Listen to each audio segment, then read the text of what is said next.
green. Are you an ultimate Eagles football fan? Well, you're in the right place.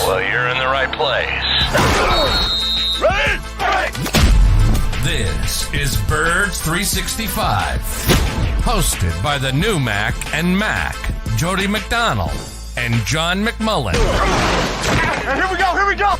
Who collectively have covered and talked about more than 50 plus years of Eagles football. Kick off your day with Birds 365.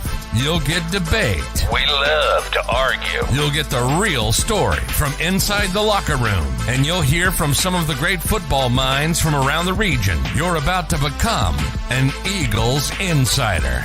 Get in the game. Join Jody Mack and Johnny Mack and join the football community that flocks to Birds 365. Birds 365 starts right now. Welcome to the NFL. Let's go! Let's go! Go!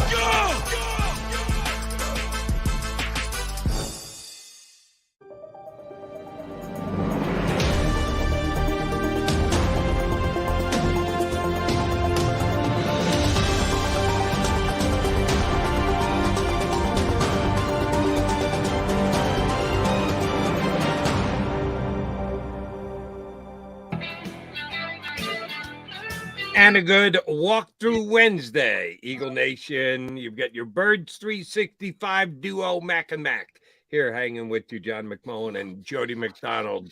The countdown is on to Sunday Showdown. Just 4 days until the 49ers and Eagles get it on. Johnny Mac, does it seem like the clock's moving slowly, or is it just because Eagles played a Saturday game this week? It's an extra week. Just the words coming out of my mouth. 4 days until.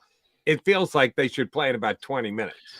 Yeah, for me, it's the opposite. It's sailing by because, so much going on this week as far as the NFL coming in for the championship game, so much media availability, they amp it up. So it's these kind of weeks are kind of overwhelming. So yeah, it seems to go quickly for me, but I can understand from a fan standpoint, the anxiety, the waiting, all that kind of thing. But that's the NFL. I argue all the time. That's what fuels the NFL's popularity, the ability to sit back and think about these games as opposed to baseball where you're playing the next day or, you have maybe a day off in between the playoffs, and basketball where you have a day off and you're back at it usually. Football, man, you got all this time. And then we talked about during the bye week, even more so. And plays tricks on your mind. How much extra availability are they giving you guys this week? Well, they're not giving it to us. I mean, it's the NFL the stepping in, and they take over things for people that don't know for the championship games and obviously the Super Bowl. So, the head coach has got to talk every day, Wednesday, Thursday, Friday.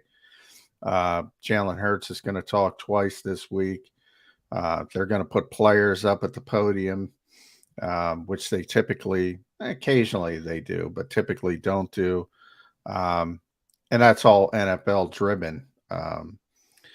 And, it's part of being here. So and distraction's a big part of this because more so for the Super Bowl. It's more obvious with the Super Bowl. You have media day and all that. But even the it amps up and there's more distractions. And if you go back to Nick Sirianni's Monday press conference, he was joking about it. He looked at Bob Lang, the Eagles PR guy, off camera. It was Zoom on Monday. He said, "You can ask me later in the week. I got some media availability." So he knows it's really amped up. And that's good for Eagle fans. Maybe just the fan who wants to get the game underway, kick off, let's rock and roll. But if you got more availability, whether it's NFL generated, however it comes about, if you get a better feel for the game before it actually gets here, that's a good thing.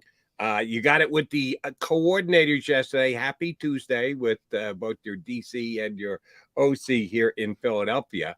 And Jonathan Gannon seemed to be in a good mood yesterday. But he said something that surprised me, Johnny Mac. He talked about what he believes is going to be the electricity in Lincoln Financial Field.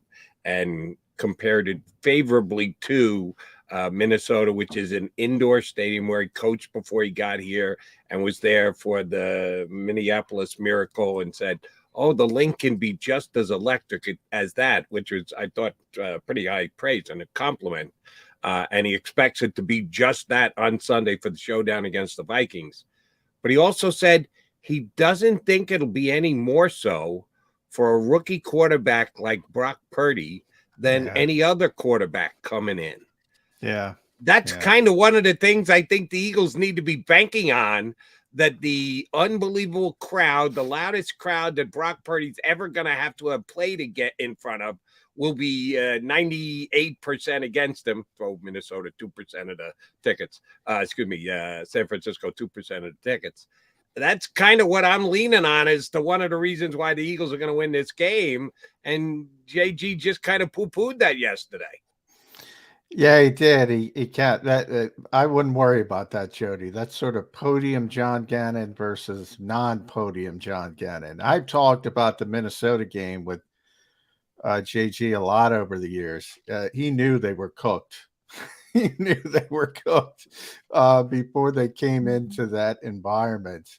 But for two reasons, a little bit. So when you are have you that, suggesting this is like a in reverse covering for Case Keenum? That no. And this might be Brock Purdy. This was. I'm not gonna say anything that can be taken out of context. Bulletin board on the podium that San Francisco can use, that kind of nonsense. Okay. Versus what he truly believes, which is, he brought it up. He kind of contradicted himself because he's told me this numerous times in the past. Harrison Smith, who's a veteran player, all pro player, he mentioned him by name yesterday, and they both got on the field and they were like, woof, this is going to be tough. This is going to be tough for Brock Purdy. He just didn't want to say it.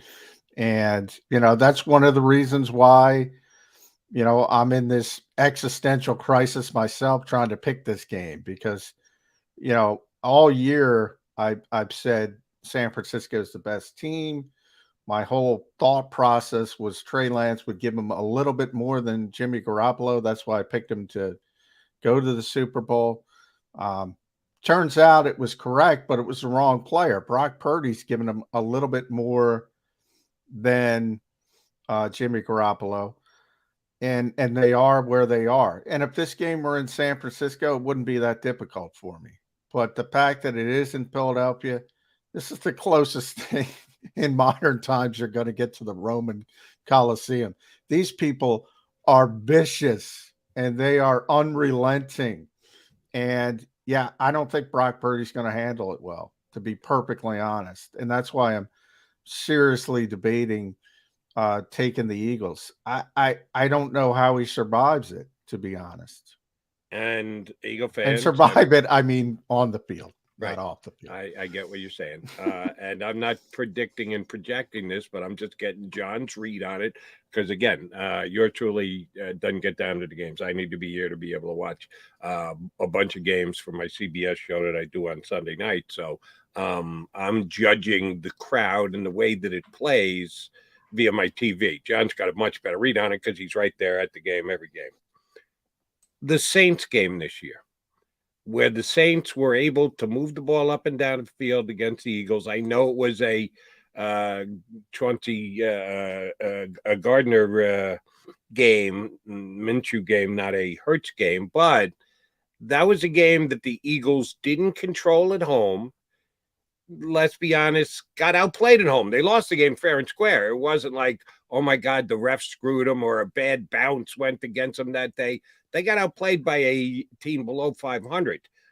Still alive for the playoffs because of the weakness of the NFC South, but a below 500 team just the same.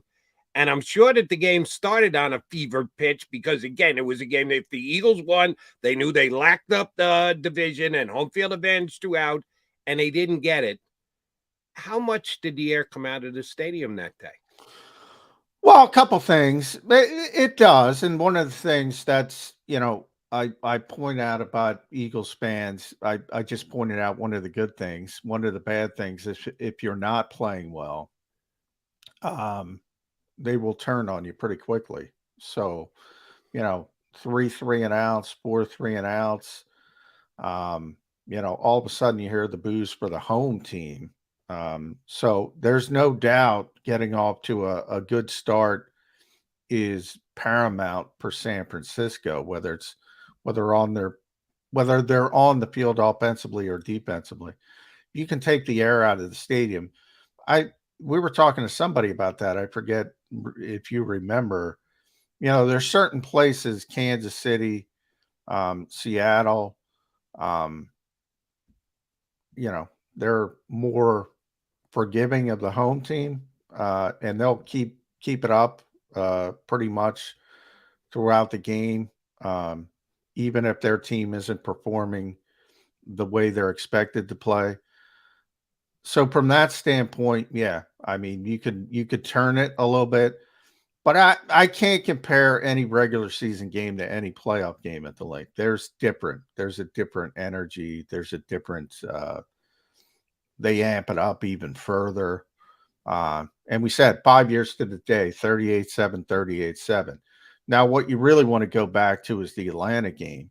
If you play well, if you stay in the game, it's going to be difficult, but you're going to have a chance. If that snowball starts coming down the hill, look out, because it's going to run right through you. That I think we can all agree on, and Jonathan Gannon might agree, just wasn't saying yesterday because he was not going to provide any bulletin board material for the 49ers.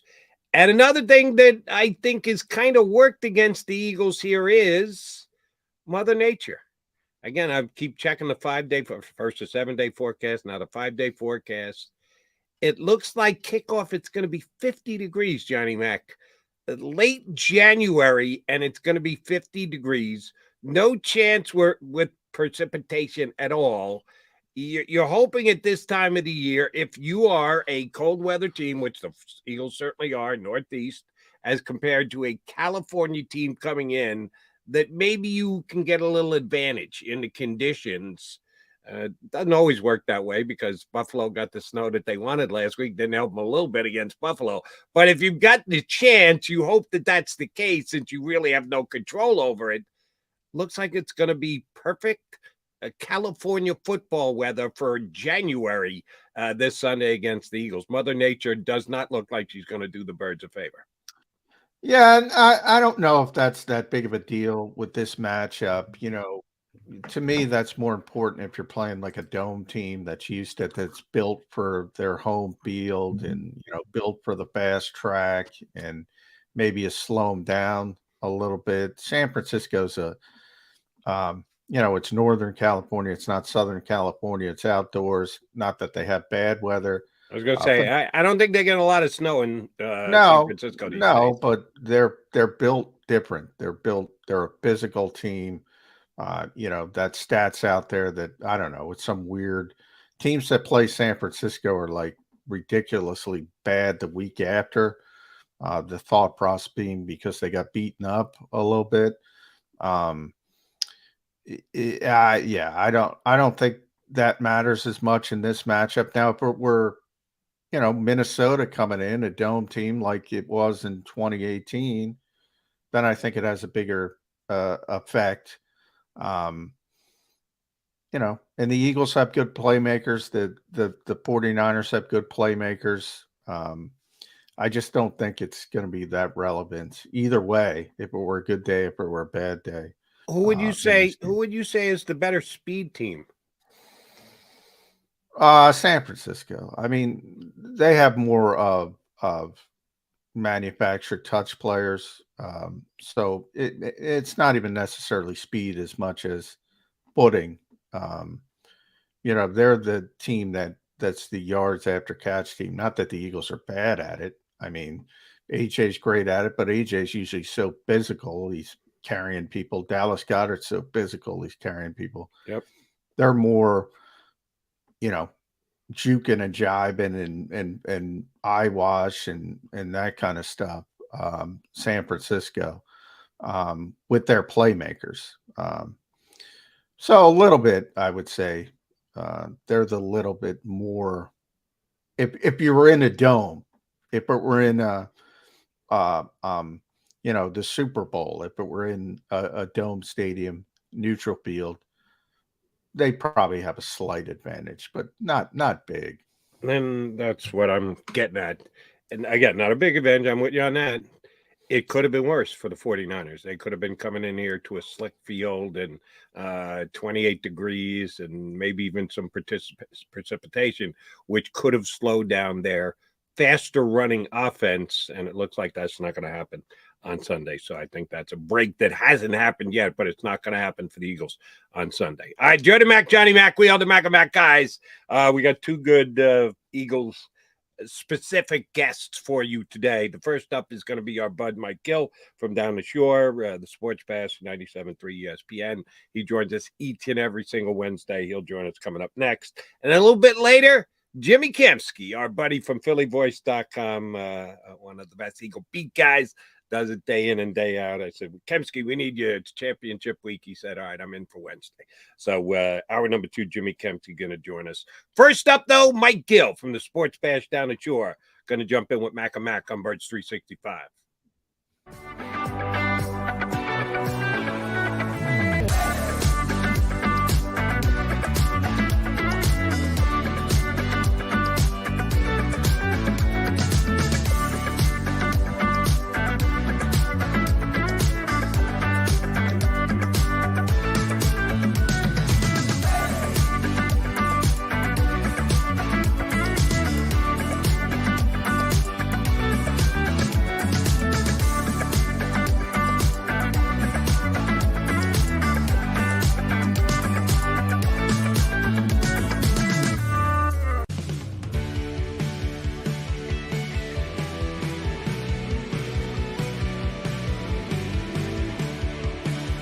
My name is Fran Salerno. I'm a managing director here at Del Valle Insurance Group. Been in the business for over 36 years, saving people money on their insurance needs. Give us a call. Let us help you custom design an insurance plan that meets both your needs and budget.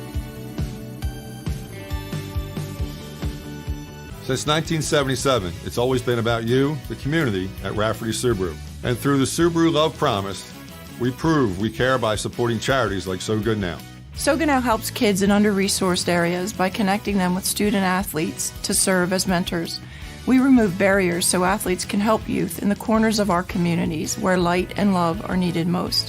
When you choose Rafferty Subaru, you help organizations like So Good Now. It's all about you at Rafferty Subaru. Go for the beers, go for the cheers, go for the hit and the hits.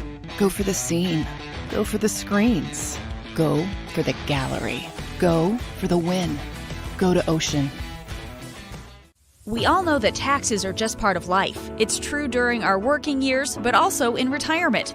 But what you might not know is up to 85% of your Social Security benefits might be taxed. Our team at Thrive Financial has helped retire thousands of people across the Delaware Valley by asking questions they never knew they needed to ask, including how their Social Security benefits might be taxed. It's time to be proactive on taxes. Get your Thrive Retirement Tax Playbook today.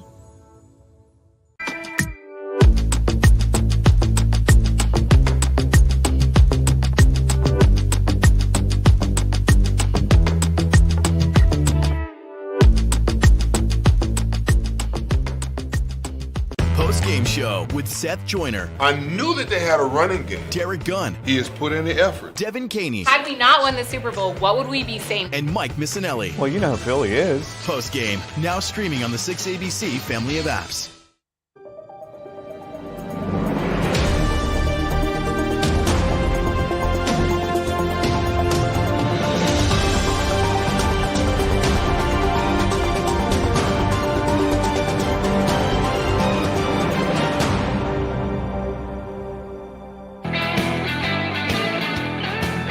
Yeah, back. John McMullen and Jody McDonald here with John Birds 365. Waiting on Mike Gill. He should jump in any minute, at least as per Twitter. Maybe he went out and had a birthday celebration. I already had a birthday breakfast yesterday with a rather recognizable face. He took a breakfast shot with Sal Palantonio from ESPN. So getting out and celebrating a little bit. So he's running a little late here with Mac. Where are you, Gill? We'll get him up as soon as he does. You might have tapped into the reasoning there, Jody. I did see a tweet from him showing that he was celebrating a birthday. I'm pretty sure it was his birthday, but trying to think of how I read the tweet. Yeah, I think it was his birthday, but it could have been somebody else's. JM, you know what's nice about this game if you're an Eagle fan? And I think this is huge for the game coming up on Sunday, because I've kind of led toward this week. If you need me to go on record, I'll say it right here, right now. I think it's going to be the 49ers running game against the Eagles passing game. And that might not go over well with a percentage of the Eagle fan base that just love to manhandle and run the football. And one of the reasons why last week's game was one of the best in Eagles history, because they just ran it down the New York Giants' throats. I don't think you're going to be able to do that against the San Francisco defense. I think you're better advised to try and pass the ball against the 49ers. And with rookie quarterback coming in, unbelievably loud, tough, difficult crowd, I think Kyle Shanahan is going to lean heavily on the run to try and lessen the effect of the crowd. So I think it's going to be the 49ers running a game against the Eagles passing game. Christian McCaffrey's got a calf issue that Shanahan went to the podium and said he expects him and all the other injured 49ers, save Jimmy Garoppolo, who some people were suggesting could be back to back up Brock Purdy this week. Shanahan made it sound like, yeah, Jimmy G's not going to be ready to go on Sunday. But all the other injured players look like they're a go, but just like we knew Jalen Hurts and Lane Johnson were going to be a go this past week, we didn't know what level they were going to be able to go at. And I don't quite know what Christian McCaffrey's level is going to be on Sunday. It's nice to have somebody on the other team be the major injury question mark coming into the game, because it was the exact opposite for the Eagles this past week coming in against the Giants. Yeah, and Mike should be here in a couple of minutes. Lost track of time, but yeah, I mean, look, everybody's going through something. That's what I said this time of year. You know, and it's even more noticeable in the other game, right, with Kansas City, and they got to figure out what the heck's going on with Patrick Mahomes. But yeah, Christian's dealing with a calf injury. You saw it last week. He was trying to keep it loose throughout the game. But it's the NFC Championship game, so he's going to give it a go, just like Jalen Hurts is going to play, just like Lane Johnson on this team. And there's other players, I'm sure, banged up on San Francisco as well that are not going to be 100%, but playing through some things. And that's just the NFL. That's just professional football. So, you know, maybe it helps the Eagles. Christian didn't have great numbers against the Cowboys, but his presence on the field is sort of like Jalen Hurts' presence on the field. Is something you got to deal with. And, you know, you can't say, oh, he's dealing with a calf injury. Don't worry about him, because then that's when you get bitten really badly. And that opens up things for other players. So, you know, this San Francisco team was always good, but when they got him, they've really taken off. And I think that's part of the reason, because he just creates such nightmare matchups that it not only is difficult to stop him, but it makes it easier for players that are already really good, in the Deebo Samuels of the world, the George Kittles, the Brandon Ayuks. Just makes it even easier for them. So, yeah, the Eagles got a tough test, man. These two teams, I've argued, we always talk about AFC, because of the quarterbacks. These are the two most talented teams in football from top to bottom, the NFC side, San Francisco and Philadelphia. They don't have San Francisco doesn't have the superstar quarterback, but they have everything else. And he is like sort of the butter on the bread. When they got him, that's one of the great midseason trade pickups ever. Now, we stayed healthy, That's been the big issue with Christian McCaffrey over his career. Right. When he was in Carolina and he was healthy, he was the best running back in football. Wasn't healthy a lot. San Francisco's gotten him. I don't know long term how long it's going to last, Jody, but from their standpoint, as long as it lasts past the Super Bowl this season, they're going to be happy with it. The only point that I'm making about him being a question mark coming in that could be good for the Eagles is you throw out the other Jalen and Lane here and Mahomes in Kansas City. He needs to be able to make cuts. He needs to be able to plant and change. He needs to be able to accelerate. Quarterback, I saw Mahomes on one leg put away the competition last week against Jacksonville. Jalen Hurts, whatever his shoulder issues were, I didn't know. If you didn't know coming in, you couldn't have been able to judge by the game. Lane Johnson is a big, hulking behemoth who just gets the job done. An injury like the one McCaffrey has could affect his game more than some of the other guys who are going to be playing at not 100% this weekend in the NFC playoffs. All right, I think we got Mike Gill ready to rock and roll and good to join us. All right, he throws on a last-second hat. What hat you got on there, Gill? This is our World Series championship hat. I was the coach of a team that won the 13-year-old World Series 2 years ago. Ooh.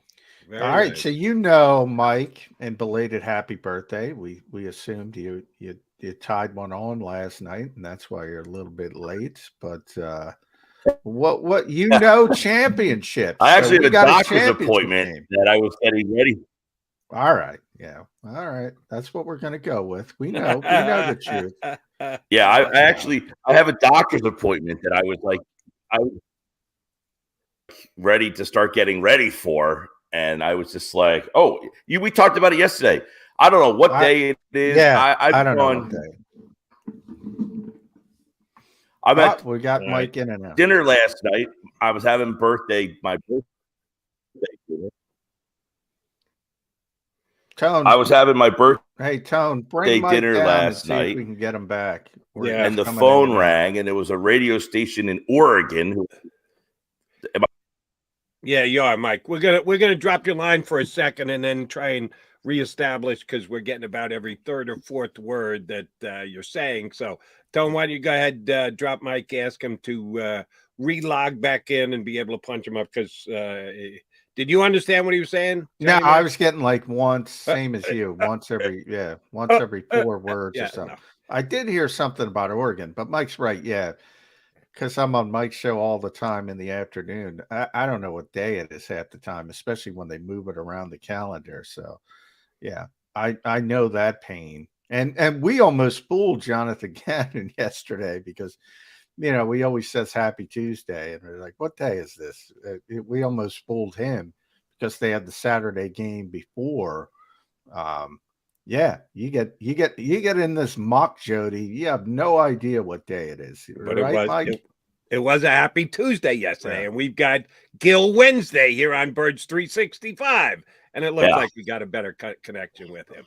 Yeah, I'll say I have a doctor's appointment today, and I was starting to get ready to go to the doctor's appointment. Forgot what day it was, as John was explaining. Last night, I was having birthday dinner with my girlfriend. The phone rang. It was a radio station in Oregon that I forgot that I had booked, that I was on that station. I've probably been on 7 shows this week. I don't know what day it is till we get this game ready to go. And the Super Bowl is even worse if you get to that point.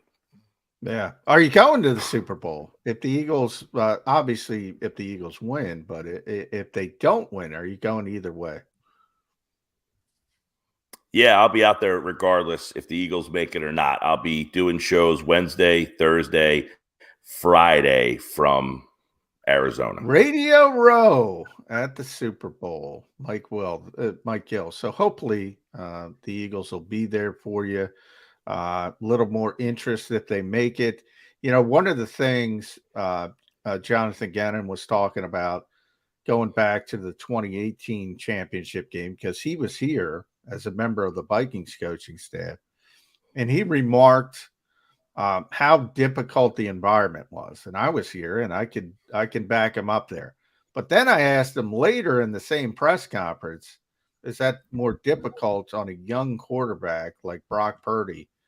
And he said, no. What do you make of that? It can't be one or the other. I would imagine he's trying to keep the bulletin board material away. We saw what happened with Case Keenum in that game. I mean, there's a lot of parallels. That was a 13-3 team.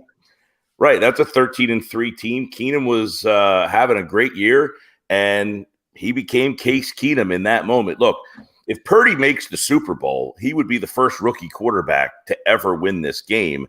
And the guys who lost in front of him, two of them have Super Bowl titles: Roethlisberger, Flacco, Mark Sanchez lost, and Sean King.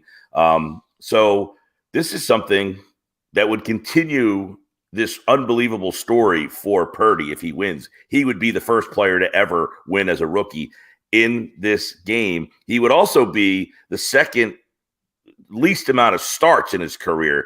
Hostetler started 4 games in his career when he won.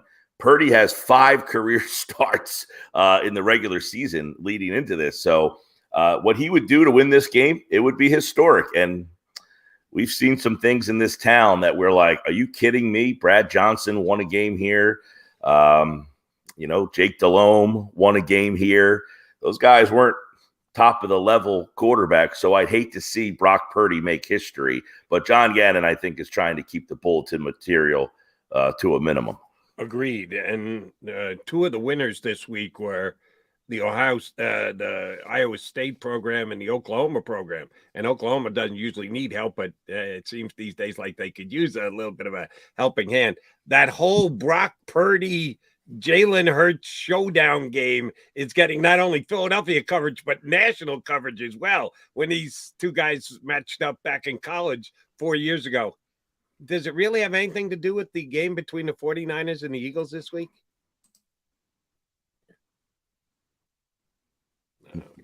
Seems like we. Sure. No, of course not. 5 touchdowns he threw in that game, by the way. Purdy. He outperformed Hurts on that stage, but this stage here, look, Purdy's been an unbelievable story, and actually get like some story. We're either at the beginning of like the next Tom Brady-esque story, or something's about to happen to this guy. I talked to somebody from San Francisco yesterday, and I don't want to say I'm surprised. I don't know, but I was like, are people waiting for this guy to kind of fall apart? They're like, no, we've kind of accepted that he's built for this. Like, he's okay.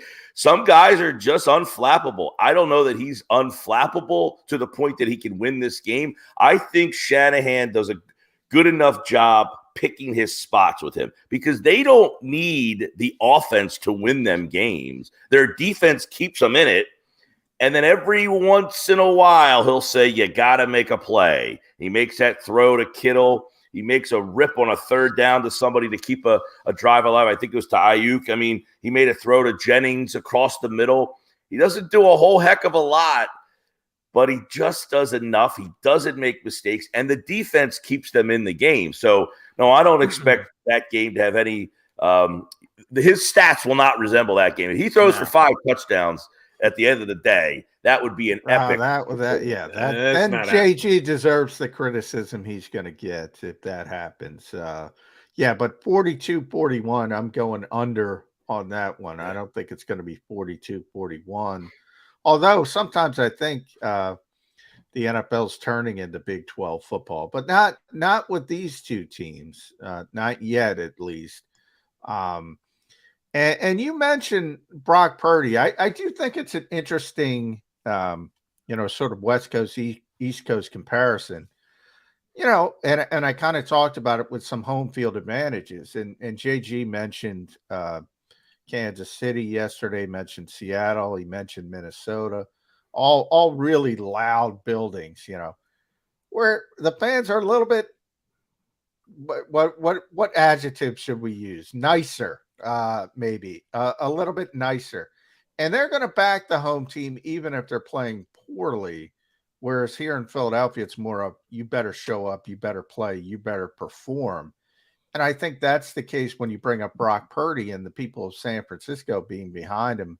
But I got to tell you, you watch that first half of the Seattle playoff game, it was not good. You watch the first half against Dallas, it was not good. There were opportunities for those defenses to make plays, and they didn't make them. I think the Eagles are going to get some opportunities. Yeah, Dallas dropped, I think, 3 pretty clear interceptions in that game. I mean, they had plays to be made on the defensive side of the ball. They didn't make them. The Eagles have been a team that have been opportunistic and have been able to make those plays. So if he's going to make those throws, you've got to take advantage and capitalize on them. See, that's why, like, I look at this game in 2 ways. It's either the ugly defensive back and forth that we saw from them on Sunday, or Philly just blows them away. Like, the game's not close because he makes mistakes. They capitalize on it. I like, all year long, you guys hear from the Eagles fans, oh, they didn't play anybody. San Francisco hasn't played anybody. Nobody. Drives me. We had this conversation yesterday, Jody, on Mike's show. Drives me insane. We're to the Final Four, and nobody's played anybody. Right. The Eagles haven't played anybody. The 49ers haven't played anybody. Right. Buffalo's out. I told Mike this yesterday. So by these, and I'm talking about the critics, I'm not talking about anybody here. These morons who say so-and-so played nobody, you're going to win the Super Bowl playing nobody. Having played no one, right? Yeah. Right. Kansas City's the one team evidently stamped as somebody because Buffalo is gone already. Yeah. So it's impossible to play anybody. Right. So what does it matter? Which is essentially what I've said all year is nobody beats anybody because the whole league's mediocre. San Francisco, their most impressive win this year, they beat Miami. Okay. But I think they had to step up in Dallas, and Dallas fought with them. San Francisco's good enough to hold them off. But can they do that 2 weeks in a row against that's what's so hard about getting to this level. You play a schedule, and you might play 2 or 3 teams over the course of the year that are on your level. Everybody else, you're better than and should beat them. Sometimes you do, sometimes you don't. But when you get to the playoffs, you're facing those 2 or 3 teams that are about your level. Do you have the consistency to play well enough for multiple weeks? I think San Francisco is about to get a reality check here. They're very good, but are the Eagles getting a reality check too? It's a great question. And John answered this question on my show yesterday. I slightly disagree. I think Philadelphia is a better team than San Francisco is. I think they're just more well-rounded, and they have a huge check mark in the biggest position of all. I mean, Hurts is significantly better at the quarterback position, even though Purdy has played very well. The Eagles' offensive line is better than San Francisco's. I think the skill players are a wash. You might like Debo better than AJ. You might like AJ better than Debo. McCaffrey's probably the best weapon. You like Kittle better than Goddard. It's slight. I think Smith and Ayuk are kind of close. So I think the skill guys are similar. The Eagles' interior of the offensive line is a huge difference maker for me in this game. They are so much better in the middle of the line, and they will use that to their advantage. Defensively, they've got better linebackers. The Eagles are better in the secondary. They both can rush the passer. But being on the road with the backup third-string quarterback, at some point, when you prep and you get ready for this game and you see in your mind how it's going to go, and then that interception happens, and they score, and you look up at that scoreboard, that's when blowouts happen. When the preparation doesn't match the field and the level of energy just drops because you realize we're not getting this done, and then it snowballs away from you. It's not that you're 38-7 better than someone. It's that on that day, the demoralization, if that's a word, kicks in, and you look up at that scoreboard and realize we're just not good enough today. And I see that's what's happening, similar to Minnesota a couple years ago. They just looked up and said, on this day, we are just not good enough. So, Mike, let me ask you about the Eagles in their last couple of games, because you said, let's look at the 2 playoff games. 49ers have played 2, Eagles played 1. Eagles, both of the last 2 Eagle games just happened to come against the Giants, same exact opponent, which is pretty damn weird.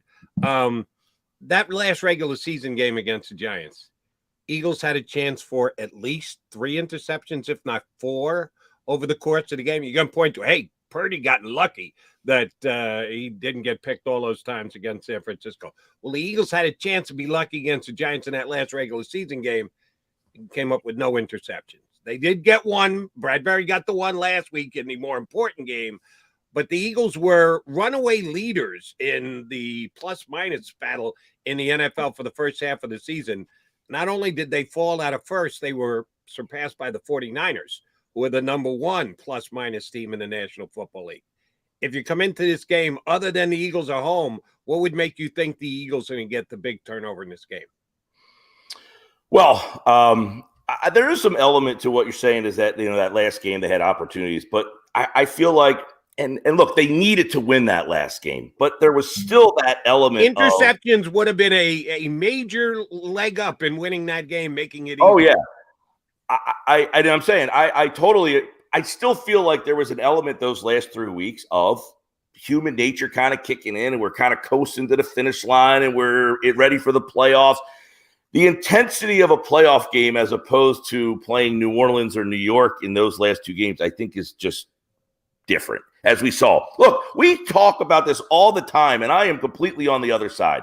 Oh, you got to be the hot team. You got to look good. The Giants played their best game. They looked the best they could.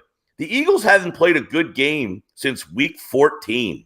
They kicked their ass. What did it matter that the Giants looked good the week before? Nothing that happens the week before carries over to the next week. We see it all the time. And yet we still want to say, you got to look good. Preseason game. I want to see him come out and get a good drive in this. Who gives a crap? What do you do on that Sunday when it's right there? You have 6 days. Those 6 days, there's no carryover from what happened the week before. Right, so the almost interceptions by Purdy last week, they've completely disappeared. Well, I don't know. I mean, if he makes no. You just said, Mike, what happened the week before becomes irrelevant. The only thing that matters is happened the week before. You just told us that, hey, Purdy was lucky, could have been picked off 3 times. Well, which is it? There is a carryover. You can take something that just happened a week previous and project it to potentially happen again, or it disappears. Which one is it? You've argued both sides here.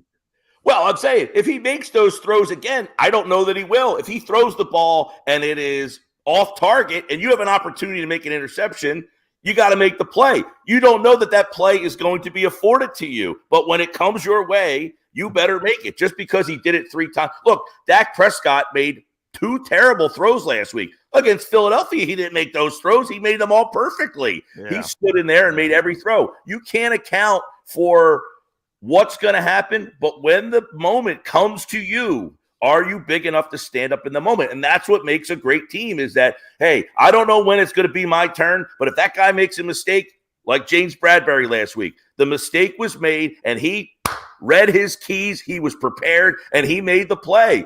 That's what makes a great team is you don't know what's going to happen, but am I prepared for when it does happen? Look, Philadelphia had not played a good game since week 14. That had been 5 weeks of them not playing good football, and they played maybe their best football last weekend. So I think right now, you look at this matchup, a lot. There's one big stat in this game. Philadelphia is number 1 in the league in big play touchdowns, 20 or more yards. They're number 1. San Francisco is 27th in that category on defense. They give up big play touchdowns almost more than anybody, more than anybody in the playoff field. Yeah, they play. So Philadelphia can get them there. They play a ton of cover 3 and cover 4, so they're like everybody else. They have blown coverages and susceptible to giving up big plays down the field. You're right. I think consistency is. That's where you and I might differ a little bit. I mean, there's some carryover and consistency. That's what I was talking about with, people saying so-and-so plays nobody. The great teams in this league are consistent because everybody has these lay in your egg games. Well, so did the 49ers, so did the Eagles, but they managed to win those games more often than not, far more often than not. In the Eagles case, look, when Jalen Hurts is out there, they're 15-1. So they usually find a way to win the football game. To Jody's point about Brock Purdy, No guarantees, but Seattle and Dallas, he's going to give you the opportunity. That's my opinion. He's going to give you an opportunity as a defense to make a play. You got to make the play. It's not guaranteed to you. As Jody points out, the Eagles had plenty of opportunities to intercept Davis Webb in week 18. They weren't able to do it. And 19-0 could have been 30-0, and the snowball would have been down the hill. But all of a sudden, they're trying an onside kick and have a chance. They never had a chance, but technically, they had a chance to win the game. If you don't make those plays, that's why Seattle's sitting at home right now. That's why Dallas is sitting at home right now. So the Bradburys of the world, the Slays, the Chauncey Gardner-Johnsons, and Babante Maddox is out there. If they're given the opportunity, they got to make the play. Back in 2018, Patrick Robinson made the play. And all of a sudden, here comes the snowball. I think the same thing happens this time if the Eagles make the plays that are the opportunities are there. But, hey, dropped interception is a dropped interception. Go to the next and how play much for the offense. And I guess like every week you learn more material. How many times is Shanahan going to put his quarterback in position to make that mistake? So, yeah, he may have made 3 mistakes last week, but maybe Shanahan dials him back to try to minimize the opportunities that come the defense's way and say, I just can't let him rip it 30. I think he threw the ball 29, 30 times last week. So he's already trying to limit him.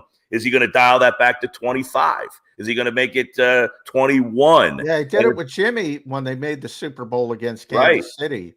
Eric Kendricks had the interception in the divisional round, and he said, all right, plug's getting pulled. I'm just going to run the football. And ran the football to the Super Bowl. He outplayed Kansas City for 3 quarters, wasn't able to get it done. That's where the Eagles, to me, have the big advantage. So I'll throw this at both you guys. I always talk about margin of error. San Francisco's the team here that can't play from behind.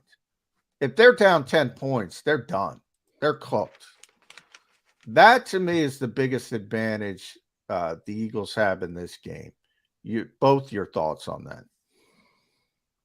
Well, I would go, obviously it's odd because the regular season would say otherwise. They're one of the best scoring teams in the league with Brock Purdy. I mean, they average like 30 points a game with this guy, but it goes back to the snowball effect. If they're down 10 points, do they look up and say, we prepared all week and we just don't have it today? And then you fall flat and then the team steamrolls you.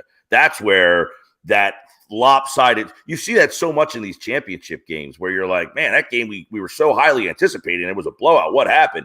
I think one team just realized on this day we're not good enough, and that's where if the Eagles get up 10 and you got Brock, I should, now that you're saying, Mike, I should say if it's 10-0 in the first quarter, they can stick with their running game. But if it's a 3-score game, if it's up 10 in the say mid third quarter, San Francisco's in deep, because if they have to throw the football, they're in deep. And that's where I look at that margin of error.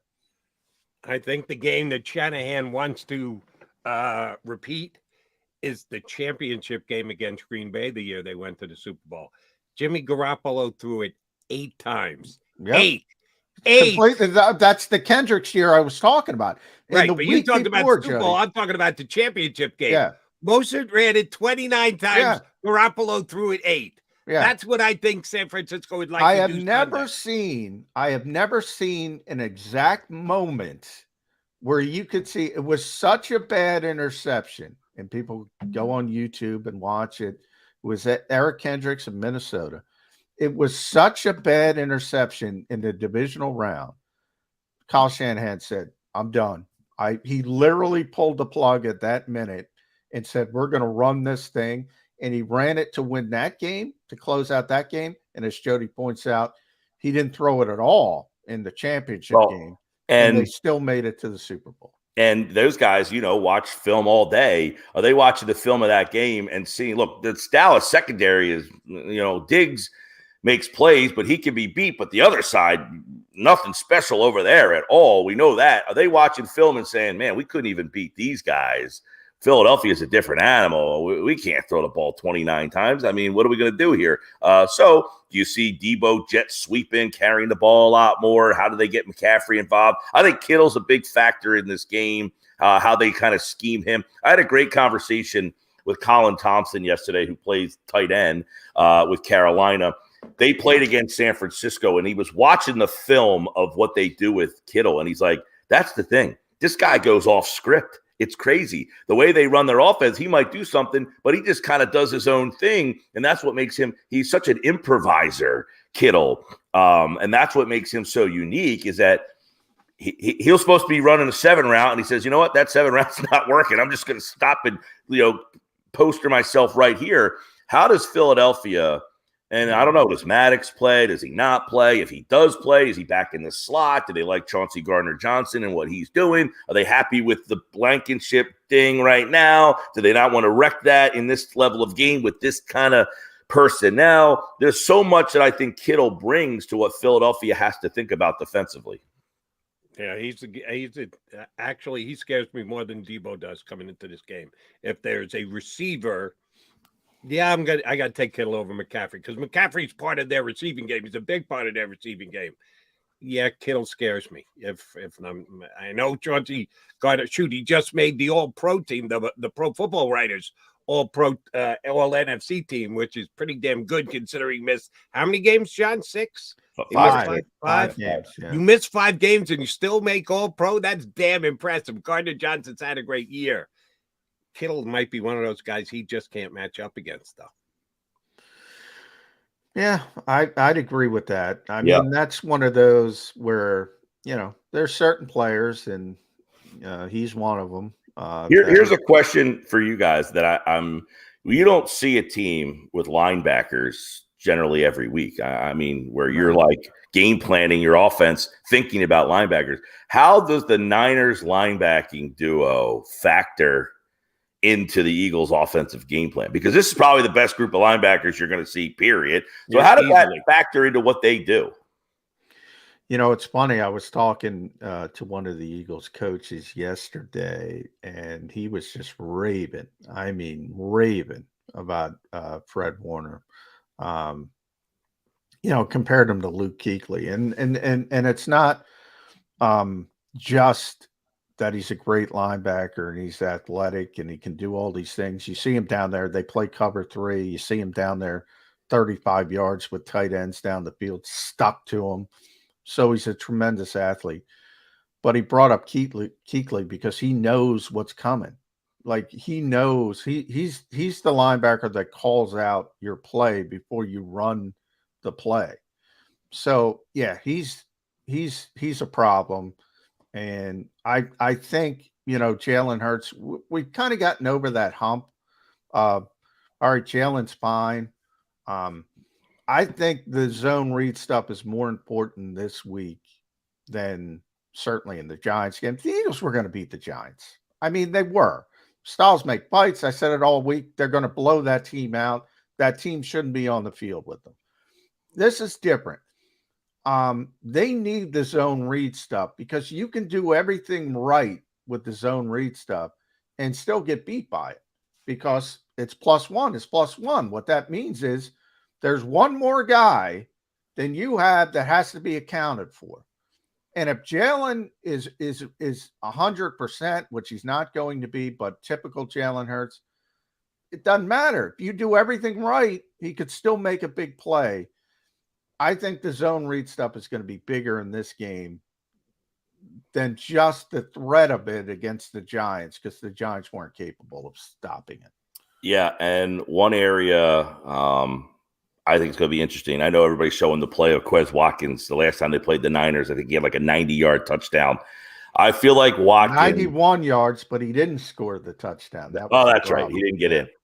I feel like Watkins hits you on a seam. Like every 5 or 6 weeks, he kind of gets you. Yeah. We haven't heard his name. When was the last time you heard Watkins' name? Well, he hasn't played well. And last week, they played more Zach Pascal than Quez Watkins. Yeah, but this is a team that gives up the big play and the seam, and the safeties on this team can be beat. don't be surprised. All right. I know it's almost time for me to go, but if we come back and you say, all right, man, the big Quez Watkins that Quez Watkins play, man, he came. Wouldn't it be a guy, Patrick Robinson, gets an interception? No one knows who Patrick Robinson is. He's the guy now that everybody remembers. But Patrick Robinson had a good year. The best slot cornerback in football. He did. He had a great year. But Quez is like, I have no problem. You want to take a shot to Quez Watkins? He can run by anybody. Just don't get him involved in the game. I don't want 5 touches for Quez. No, just one time that he gets past the defense, maybe early in the game, sets the tone of, as I mentioned, the big play. That this team gives up the big play, and we're going to show you that you give up the big play by sneaking this guy past you. So something like that. And, oh, by the way, I gave Quez his props last week. He was downfield blocking on that, oh, by the way, Kenny G touchdown at the end. He's probably a little ticked off because his playing time got cut, but he was still working hard to get Gainwell into the end zone. So I'll give him his props. Now, will he get that touchdown you're banking on over the top, Gill? We'll have to wait and see on Sunday. But if it does, it could be a backbreaker. You could be on the By the way, before Mike goes, because it's tradition, we talk about awards. The Eagles usually win awards when Mike is here. They didn't win any awards, but AP and our buddy Rob Motti announcing the finalists for all the awards. Now they give it out at the Super Bowl, NFL Honors. Nick Sirianni, Coach of the Year finalist with Brian Daboll, Kyle Shanahan, Sean McDermott, and Doug Peterson. Those are your finalists for Coach of the Year.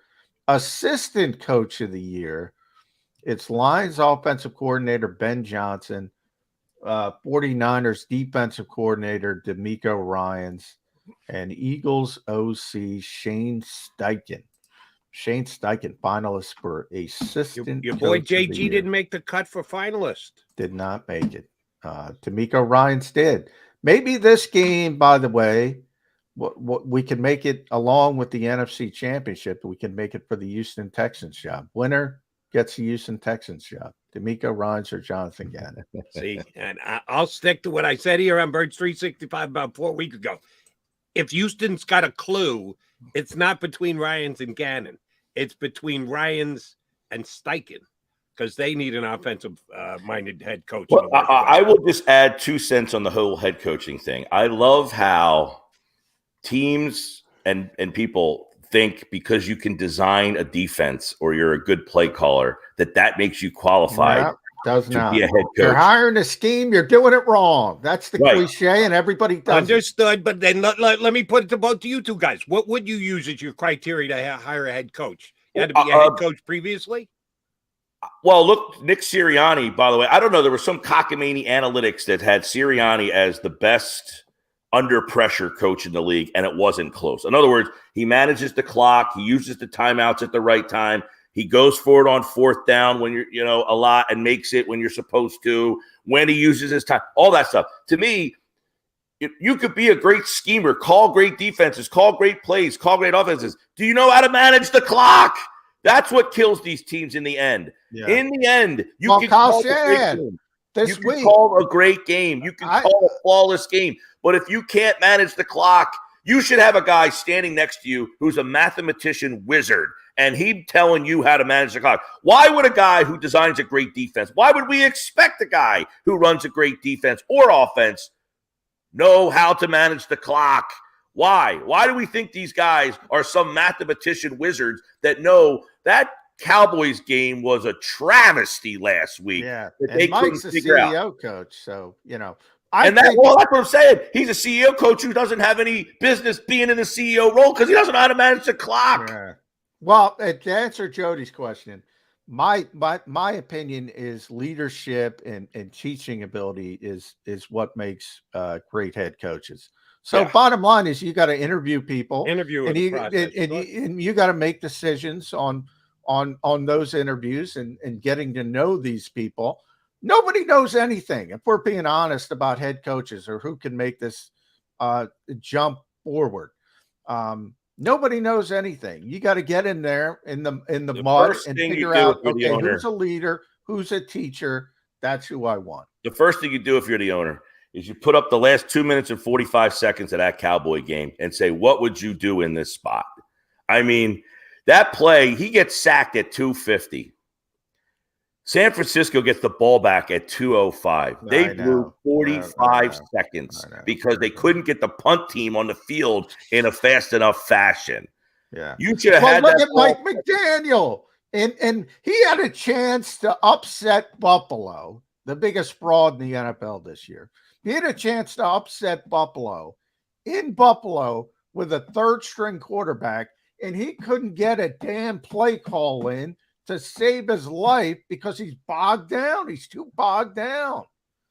It happens all over. Kevin O'Connell, Jody and I argue, that was the worst stinking play call with your season on the line, and everybody's looking at the other bobble, like Kirk Cousins throws it underneath the sticks. Well, if you look, let me put an Eagles tint on that play. 4th and 8 this Sunday, right?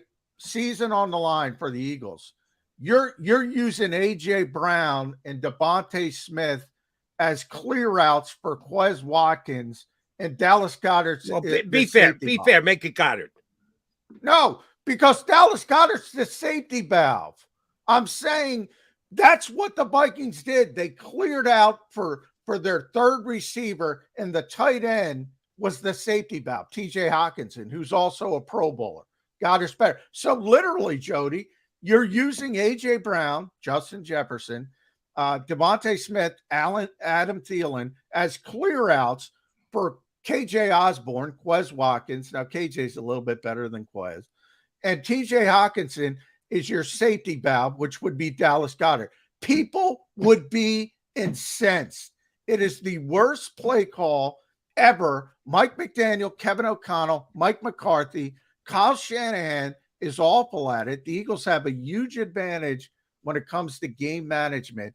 It happened. It is unbelievable how often it happens. And here's why I stand by my say. Jalen Hurts will be smart enough to throw the ball to one of those misplaced, poorly designed play guys down the field and or try and thread the needle to Quez, I agree with you. Osborne. He will not throw it short to Dallas Goedert. He will not make that mistake. Kirk Cousins made that mistake. Jalen Hurts will not make that mistake. He'll be smart enough to know, even though it's a ridiculously poorly designed play, I've got to throw it past the stick. I agree with you. I agree with you, Jody, but it doesn't matter. Same thing with Dallas in the last play of the game. Everybody gets caught up in desperation. Like everybody's making fun of Dallas because Ezekiel Elliott gets knocked on his butt. It's not about desperation. It's not about what you do in desperation. What got you into that desperate situation? That's the bigger issue. And everybody gets, oh, that's a disaster on the last. What got you to desperation? What got you? When you get there, when you get to desperation, you just give up, or do you try and answer desperation? No, but if you throw the ball up, that's called a Hail Mary. Sometimes it works. Hail Mary's better than throwing it short of the It is, Jody, but it's not percentage-wise. It's not a good play. Would you agree with that? The bigger issue, if I'm in that position, again, I hope Mike McDaniel and Mike McCarthy's been doing it too long, and Kevin O'Connell and coaches like that learn from their mistakes so they're not in the desperate situation. I really think it's common sense and everybody factors in the desperate. Who cares? Desperation, game's over. Desperation comes from poor clock management. Exactly.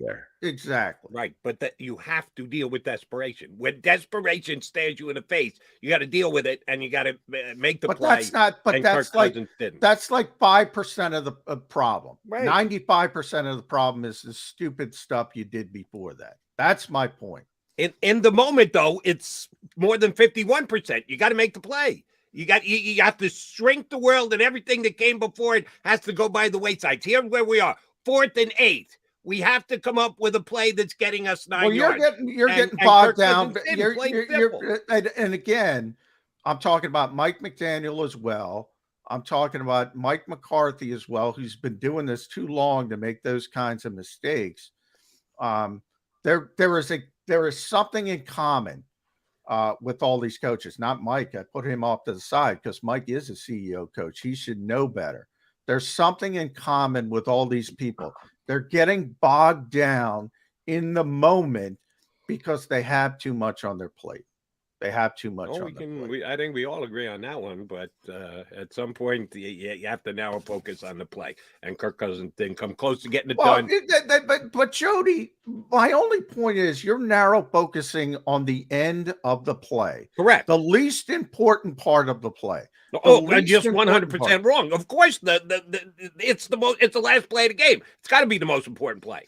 The game, your season's over after you don't make the play. The least important part of the most important play. Again, call a good play call. Get Justin Jefferson in a place to do something. Get Adam Thielen in a place to do something. Get TJ Hawkinson and get better personnel that can block Dexter Lawrence. Get all these things, and you're focused on, desperation is the most important part. So next time, we're 4th and 8. We're 4th and 8, and we bleep everything up. Let's do a better job and throw a desperation pass. Who cares? Is all I'm saying. Who cares? Fix the other shit. If you and make then you the won't plan be in and that save spot. your season, everybody cares. All right. Fix the other stuff.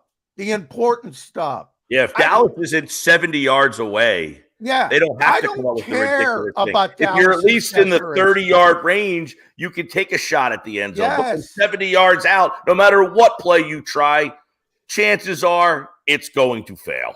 Fix the other plays. Fix the important stuff. 4th and 8 isn't 4th and 70. You're right about that, Mike. Nobody gets 4th and 70 done. I wouldn't put that on Mike. On the Cowboy coach or anybody else. All right, Gill, I know we got to let you run. We kept you way over.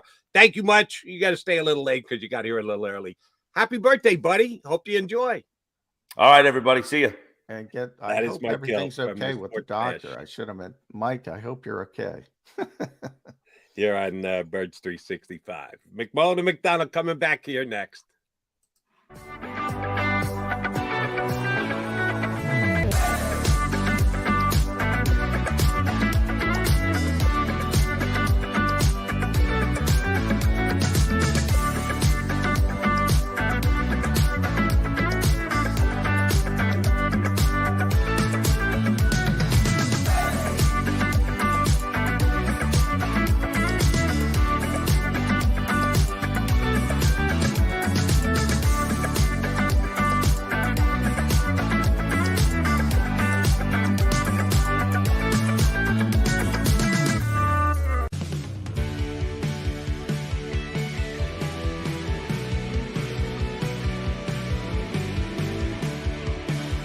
My name is Fran Salerno, and I'm a managing director here at Del Valle Insurance Group. Been in the business for over 36 years, saving people money on their insurance needs. Give us a call. Let us help you custom design an insurance plan that meets both your needs and budget. Since 1977, it's always been about you, the community, at Rafferty Subaru. And through the Subaru Love Promise, we prove we care by supporting charities like So Good Now. So Good Now helps kids in under-resourced areas by connecting them with student athletes to serve as mentors. We remove barriers so athletes can help youth in the corners of our communities where light and love are needed most. When you choose Rafferty Subaru, you help organizations like So Good Now. It's all about you at Rafferty Subaru. Go for the beers, go for the cheers, go for the hit and the hits. Go for the scene. Go for the screens. Go for the gallery. Go for the win. Go to Ocean.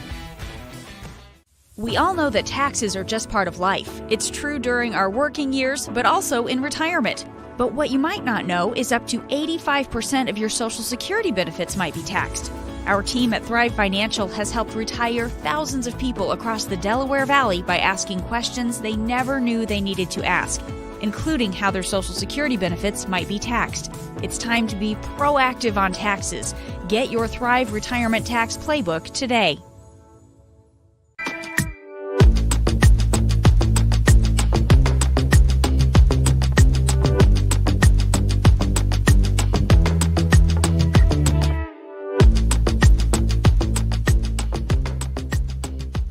postgame show with Seth Joyner. I knew that they had a running game. Derek Gunn. He has put in the effort. Devin Caney. Had we not won the Super Bowl, what would we be saying? And Mike Missinelli. Well, you know how Philly is. Postgame, now streaming on the 6ABC family of apps.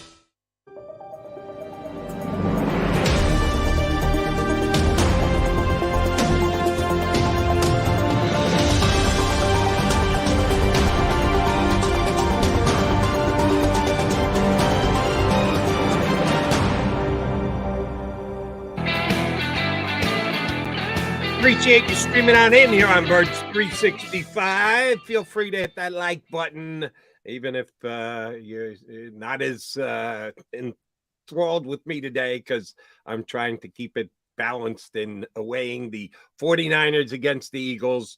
I think the two rosters are as close as you can get. I'm not the only one who thinks that. The odd maker do too, because the Eagles are a 2.5-point favorite. And this is the way it's been, at least in the way I understand it, for 50 years. I've been following football. I haven't been wagered on it for 50 years, but I certainly know the lines. I had my nice little sheets when I was in high school, pick 4 games right, win X amount of dollars. That the home field usually accounts for about a 3-point swing. Eagles are a 2.5-point favorite. If this game were played on a neutral field, the 49ers would be a 0.5-point favorite. That's how close this is, the comparison of the two rosters, where these two teams are at. And it comes down to evaluating their rosters and the matchups. So, Johnny Mac, I want to ask you about a matchup. The ones that we can have fun with and talk about that really are pretty damn irrelevant are like tight end against tight end. Who's better, George Kittle or Dallas Goedert? Well, they're not on the field at the same time. They don't play against each other. Yeah. They both will compile their stats, and we'll look at them at the end of the game. Oh, you look who had a better game. The better actual matchups are the ones where you're pitting one against the other, and they're going to have to compete against the other. So I want to ask you about a coaching matchup. The play calling of the 49ers against the DC scheming against with his defensive choices. Kyle Shanahan against Jonathan Gannon. That's a real key matchup in this game. Is there an advantage to be had before the game starts?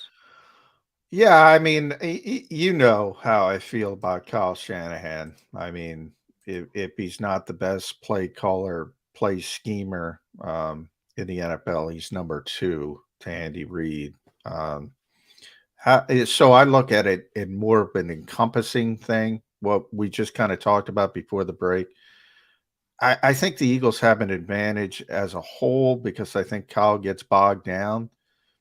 So he makes a lot of game management mistakes, and he has throughout his entire career. And he did again last week. They were killing him out in San Francisco for the way he handled the lead up to the half. So I think the Eagles' advantage comes there. But when you're boiling it down to what you're saying, he's the best play caller schemer in the NFL. So,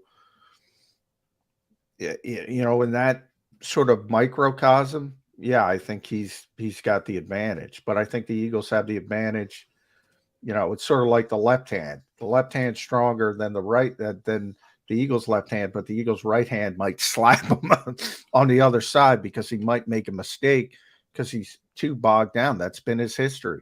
He's too bogged down thinking about these great play calls and thinking about, oh, I'm going to get him. I'm going to call back to this. So in the moment, you might say, oof, Eagles got fooled. Eagles got this. Eagles got that. But they have an advantage in other areas because he's so hyper-focused on what he does well, if that makes sense. And I'll say this about the 49ers. There were a couple plays. Yeah, Brock Purdy put a couple of balls at risk that the Cowboys couldn't come up with interceptions on. But I tip my hat to Purdy because I was actually pretty damn surprised watching that game. Even after those couple of balls that could have been intercepted, he kept throwing between the hashes. He's got him hanging. Brock Purdy's got nerve. Now, this nerve may turn into 2 or 3 interceptions, and the Eagles could win in a blowout because of it, but you got to like a guy who's got the kind of nerve that he does. So that's where I'll give Purdy at least credit for that. He didn't throw any picks. And Kyle Shanahan took some chances, let some time run off the clock, left it in Purdy's hands, who just got it out of bounds with 1 second to go. all they were going to get there was a field goal. If Shanahan had run the clock to perfection, I don't believe they were scoring a touchdown.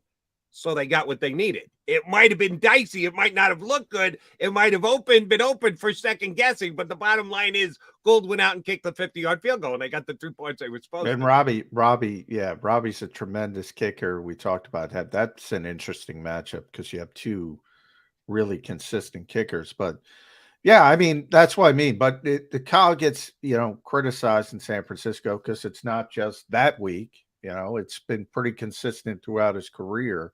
And that's what I mean. It's about, you go back to the Super Bowl. I mean, he wasn't the head coach, but he was in charge of that offense. And, they could have took the air out of the football.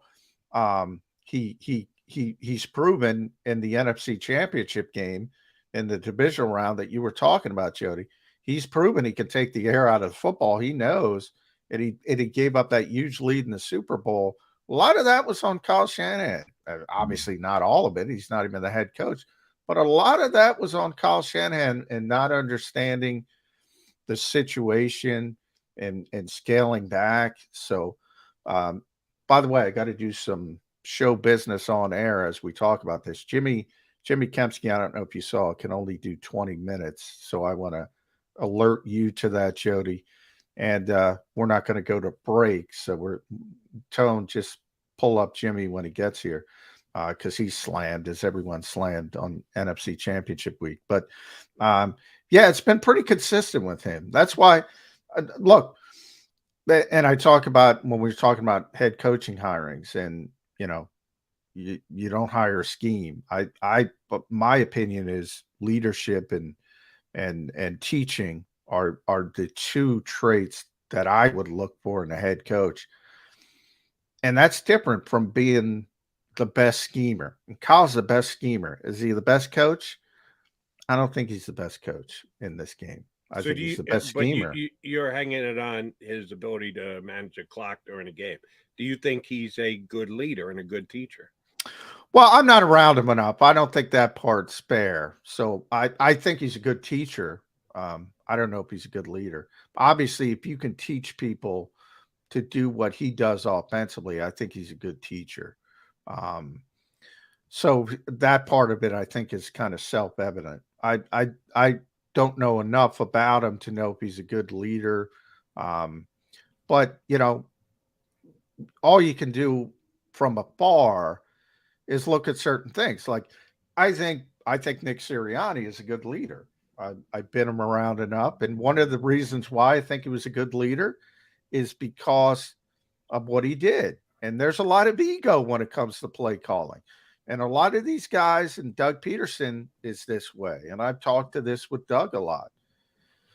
He loves calling plays. And that's what he enjoys most about the job. And, Nick loves calling plays as well. And he said, you know what? And one thing I've always said, every head coach has in common, every first-time head coach, they all say the same thing when they've been in the job. Oh, I didn't know I had to do this. I didn't know, I don't have enough time to do this. They didn't know how big the job was. How could you know until you're in the position? And the fact that he stepped back from it, I thought showed tremendous leadership. Now, in Kyle's case,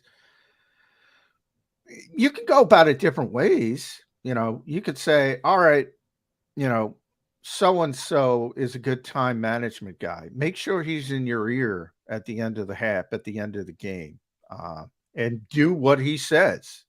If you're too bogged down. Again, I don't know the mechanisms of what's going on in San Francisco, but I do know it's been a problem for him consistently throughout his career. And that to me is an issue. You need a really good right-hand guy who you do trust to manage the clock for you. If you're going to keep your play calling responsibilities as the head coach, there's got to be somebody in place. Whatever the title is that's given to that coach, I don't really care, but you have to have someone there to lend you a helping hand because, it's just too much to ask anybody. Kyle Shanahan, maybe the best designer of plays in the National Football League or anybody else. I think that's just asking a little bit too much to be able to pull off both the play calling and the head coaching responsibilities. All right, the Mac guys, we're hoping to get Jimmy Kempski up here in a couple of seconds. We're having trouble connecting. Maybe it's us because we had such a tough spot getting Gill up and going this morning. We're hoping to get Jimmy Kempski up as well. The matchup is going to be great on Sunday. The crowd needs to be off the chain for the Eagles. That's a big plus for the Eagles. There he is. Jimmy Kempski is jumping in with us.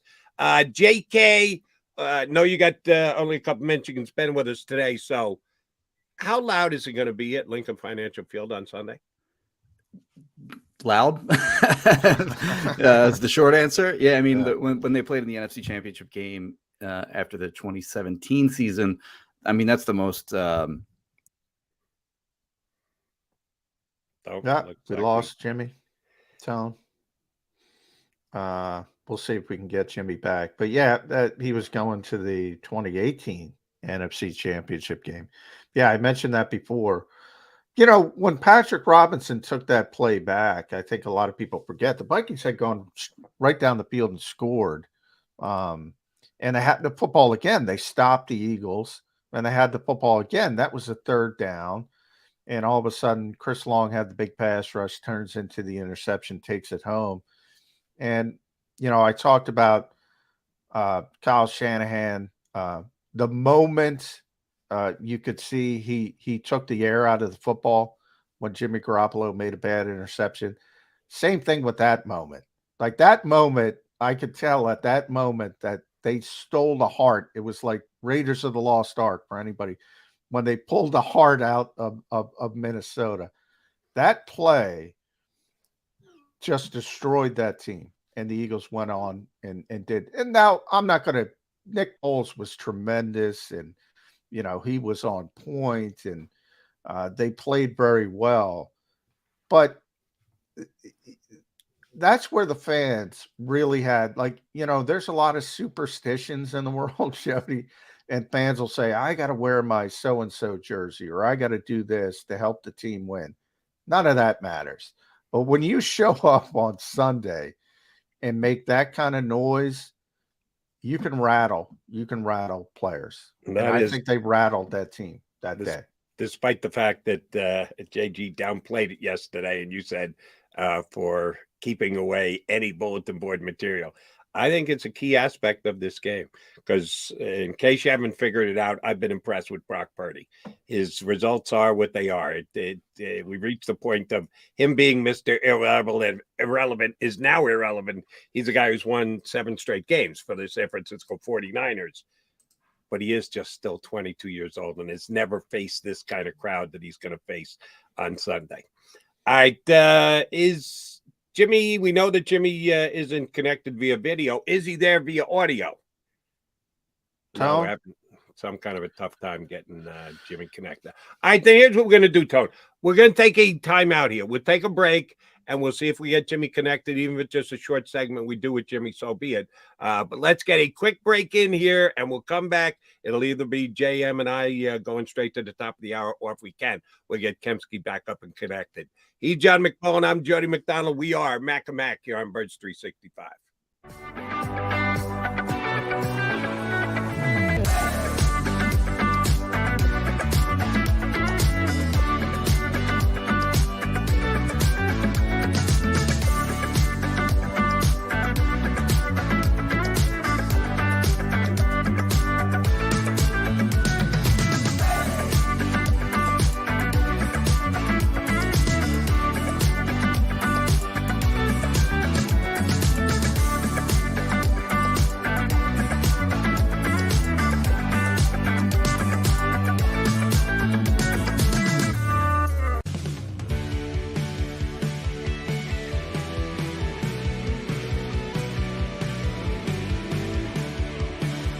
My name is Fran Salerno, and I'm a managing director here at Del Valle Insurance Group. Been in the business for over 36 years, saving people money on their insurance needs. Give us a call. Let us help you custom design an insurance plan that meets both your needs and budget.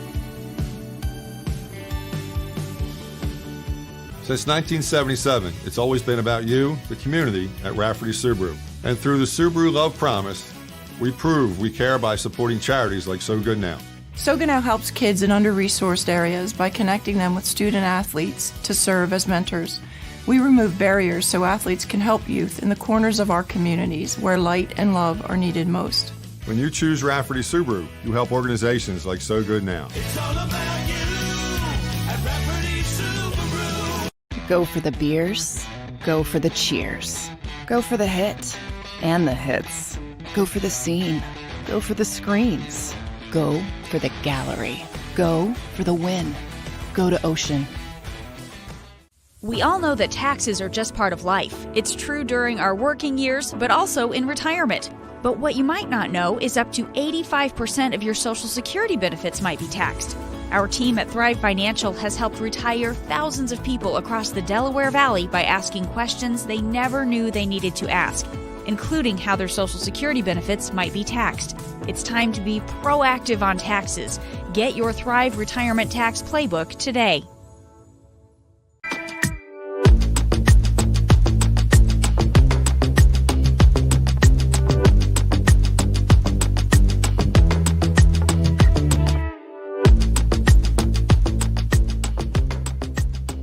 Post-game show with Seth Joyner, I knew that they had a running game. Derek Gunn, He has put in the effort. Devin Caney, Had we not won the Super Bowl, what would we be saying? and Mike Missinelli. Well, you know who Philly is. Post-game, now streaming on the 6ABC family of apps.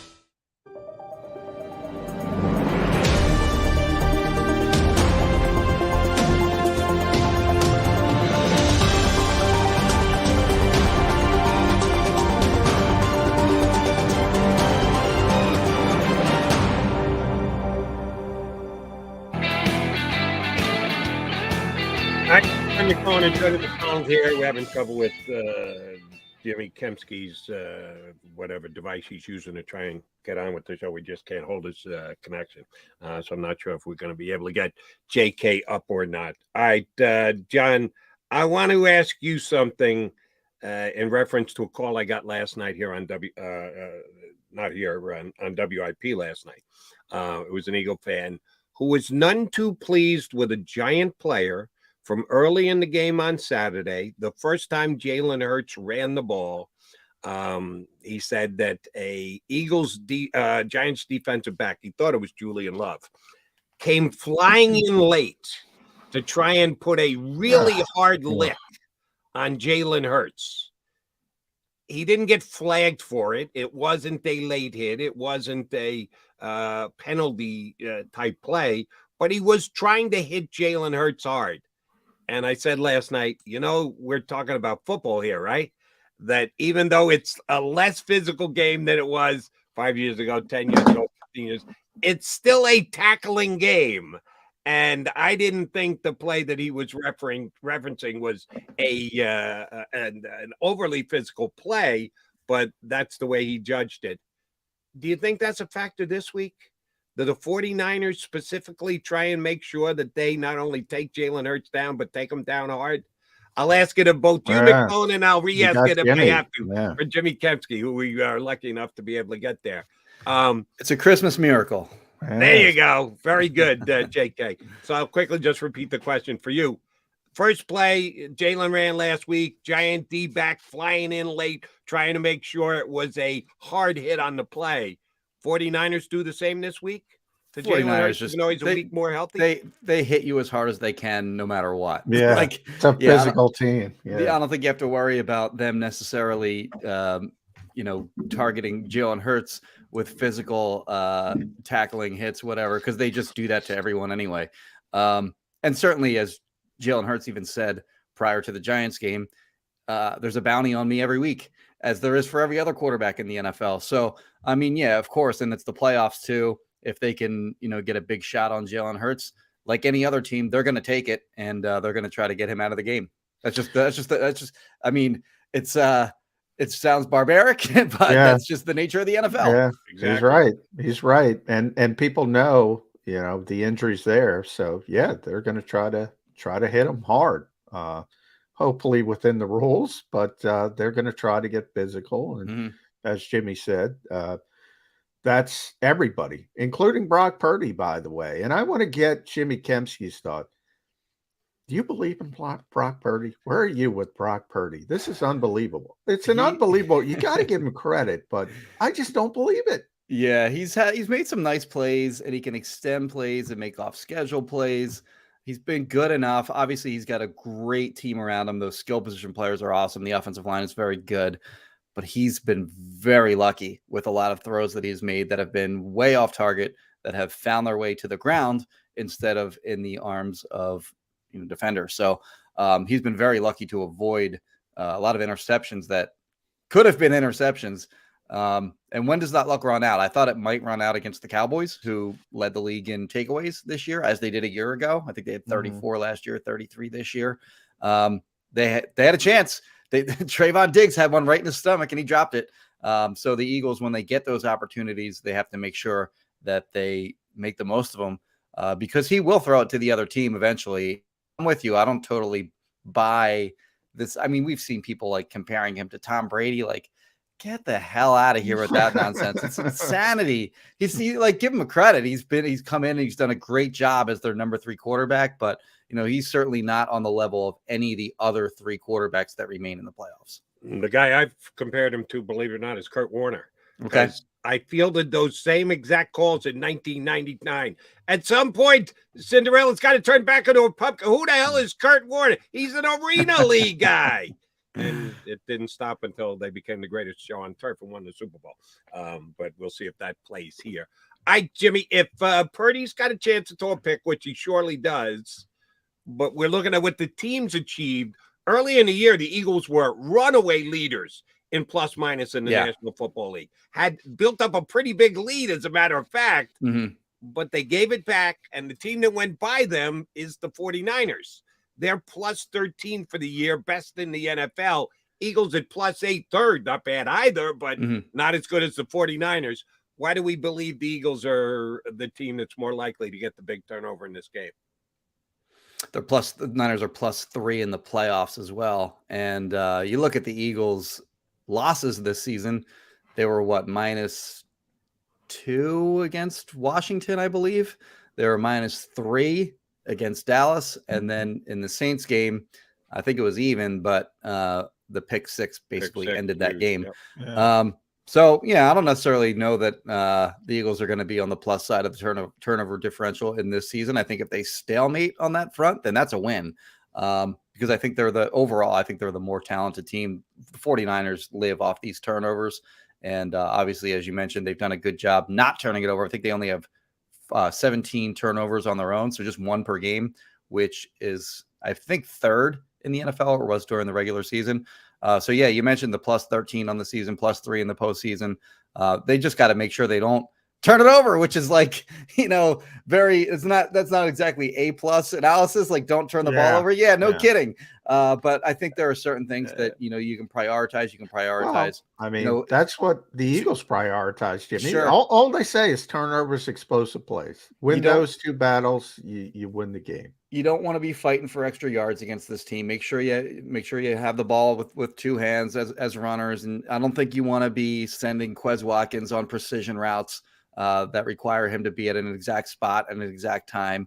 If you want to take a deep shot down the field to him, fine. But there are certain things that you can do to maybe lessen your chances of turning the ball over. And in this game, where, again, I think the Eagles are the more talented team, but the gap between them and this opponent is much, much more narrow than any other opponent that they have faced this season. And, even just, being -1 can sort of turn the tide in the Niners' favor. Now, it's interesting.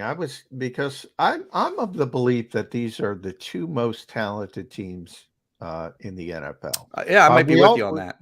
We all talk about the AFC, but it's mainly quarterback based. I think, and that's what I was going to ask you. From 2 through 53, we all kind of know Jalen Hurts is better than Brock Purdy. From 2 through 53, you still think the Eagles are more talented than the 49ers? I kind of do. There are a couple different things that I look at there. Their receivers are better. Their cornerbacks are better. Their pass rush overall is better. They got 4 guys with 11 plus sacks. The Niners have, Nick Bosa, and then, not much else, at least in terms. I think their second leading sacker had like 5 on the season. His name is escaping me.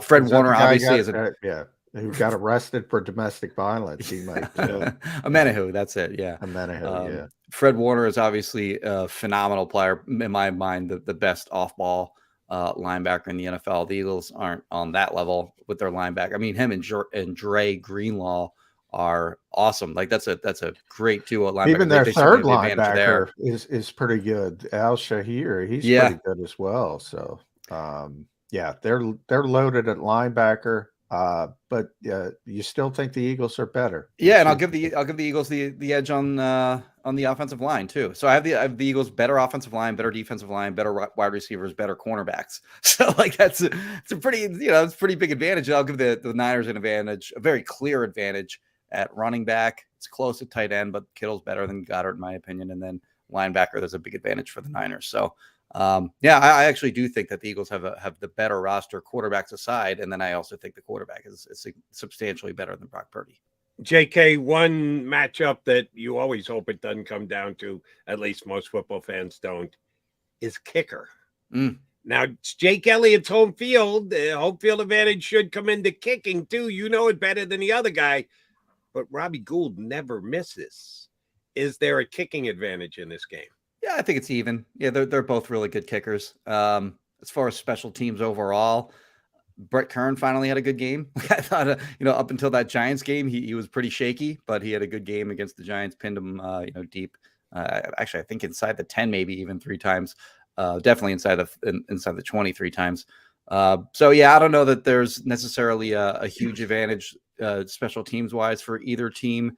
Whereas there probably would have been if they had been facing the Cowboys this week with Kavonte Turpin as their returner. But I think this is one team that I don't necessarily think the Eagles have an advantage here, but I think it's kind of a wash in this game, which the Eagles will take with some of their special teams play this year.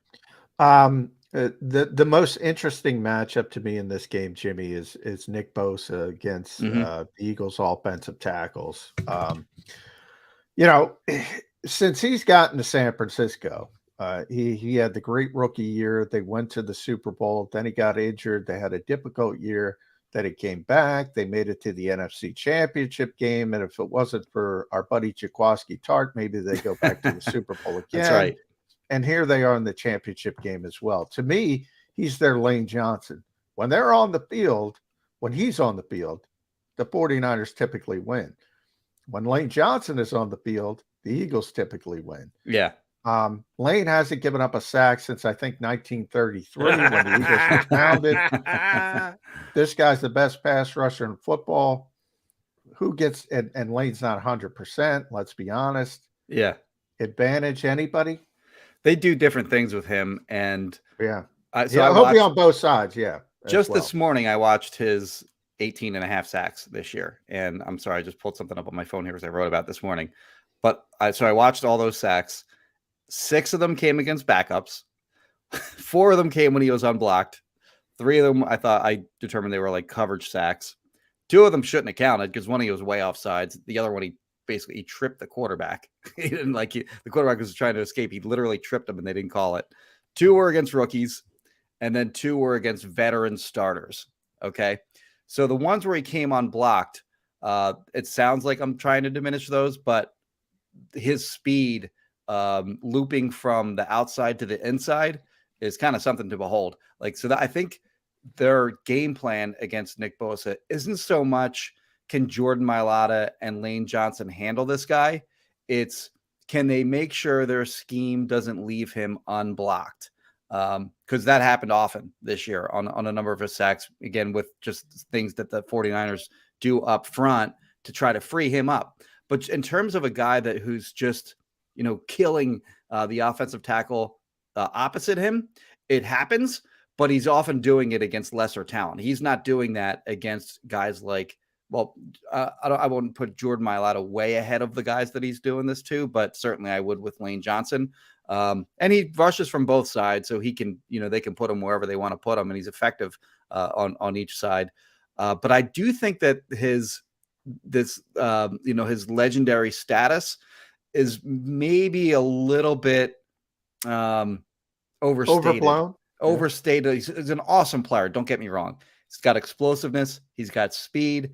And then once you start thinking about his speed around the edge, he beats you with speed to power moves where he's just basically putting the offensive tackle on roller skates, pushing him back into the pocket, and then the quarterback has nowhere to go. So again, I don't mean to diminish this player in any way, but I think that there is maybe a little bit of a misconception of him just smoking these, offensive tackles left and right.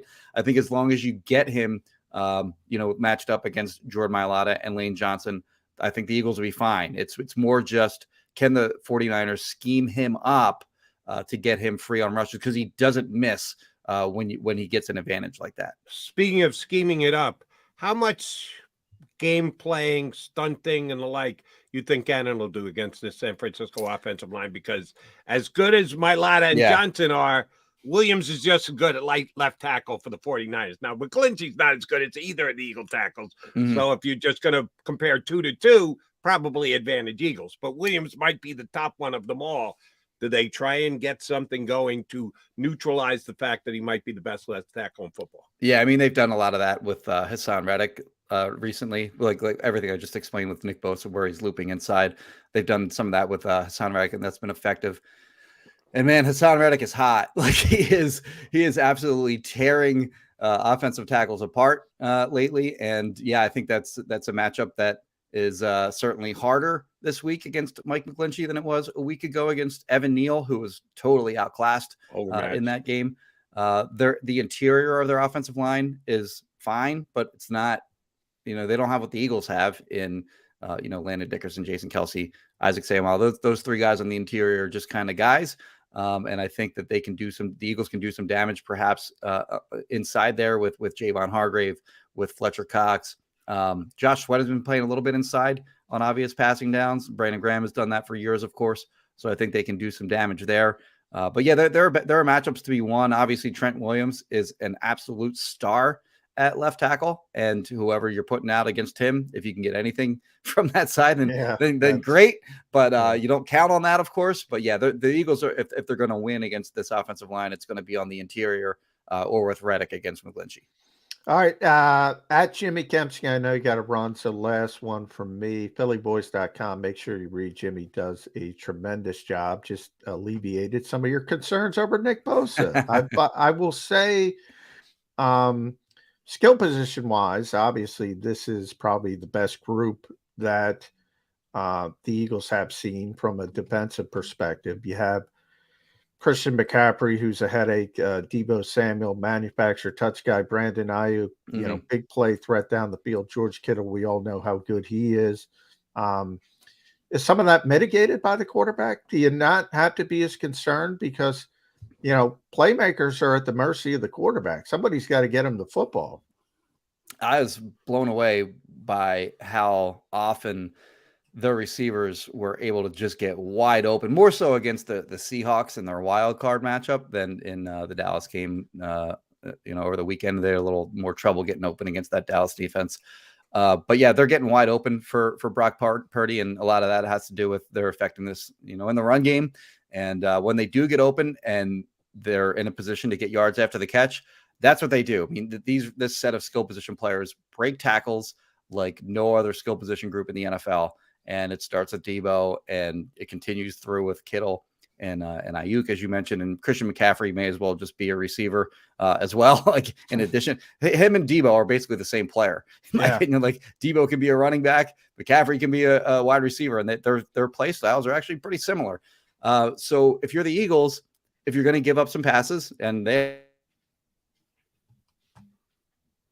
games where they struggled tackling, those were more toward the beginning of the season. They've been better on that front, and they've tightened up. In the back half of the year, but that is still sort of in the back of my mind that they did struggle with tackling at points during the season, and they have to make sure that they not only tackle well, but they get a lot of bodies to the football, because they are going to break some tackles. You just got to make sure that if they break a tackle, it doesn't go for a touchdown, and maybe it's a couple extra yards instead of a touchdown.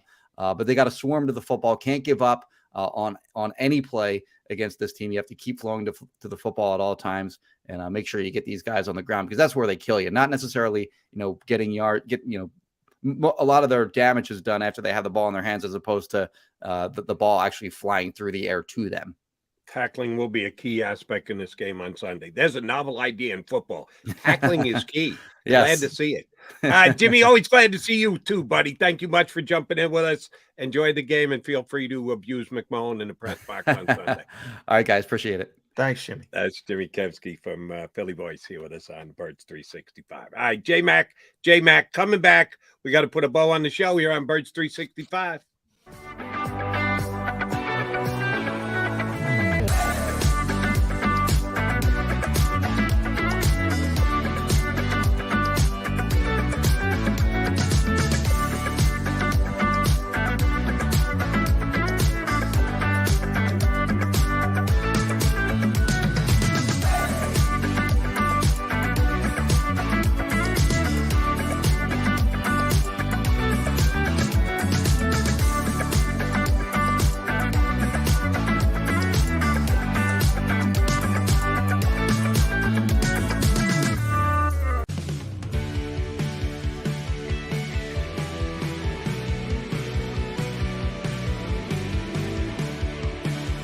My name is Fran Salerno, and I'm a managing director here at Del Valle Insurance Group. Been in the business for over 36 years, saving people money on their insurance needs. Give us a call. Let us help you custom design an insurance plan that meets both your needs and budget.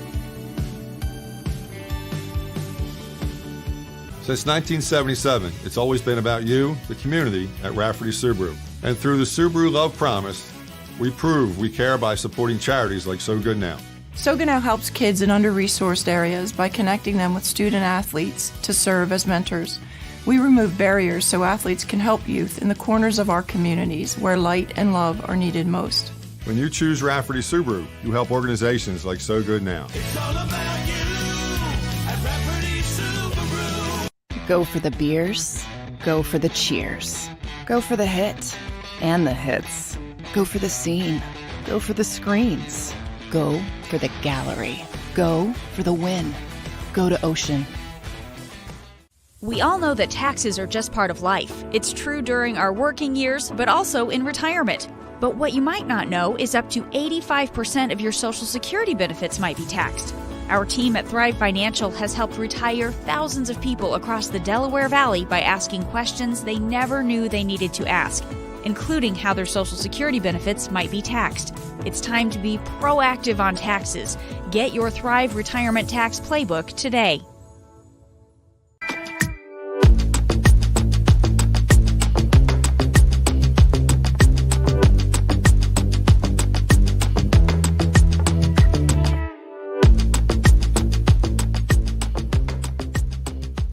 Game show with Seth Joyner. I knew that they had a running game. Derek Gunn. He has put in the effort. Devin Caney. Had we not won the Super Bowl, what would we be saying? And Mike Missinelli. Well, you know who Philly is. Post game, now streaming on the 6ABC family of apps.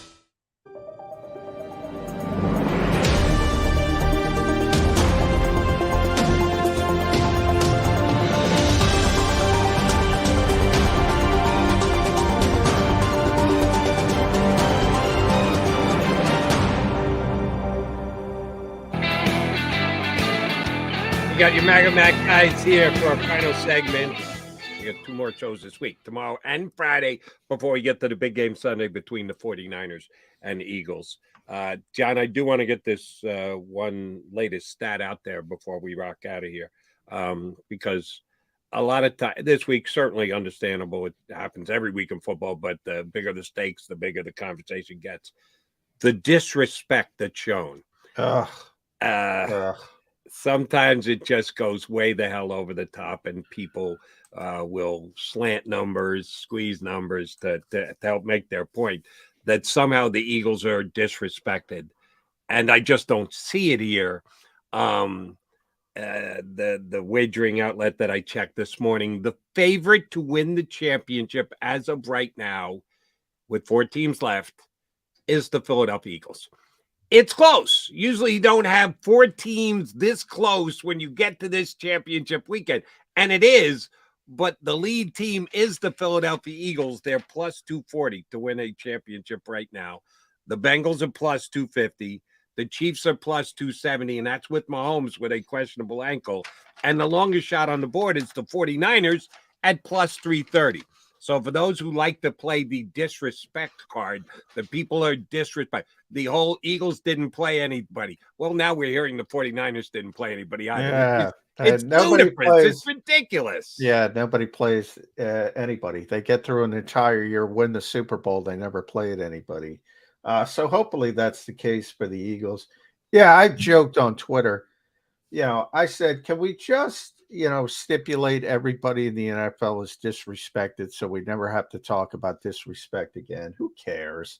By the way, MVP finalists out as well. Jalen Hurts is a finalist. Obviously, Patrick Mahomes is going to win it. Josh Allen, Joe Burrow, Justin Jefferson, the only non-quarterback in the final five. So there, Jalen got some semblance of respect. Finalist for the MVP, as he should be. I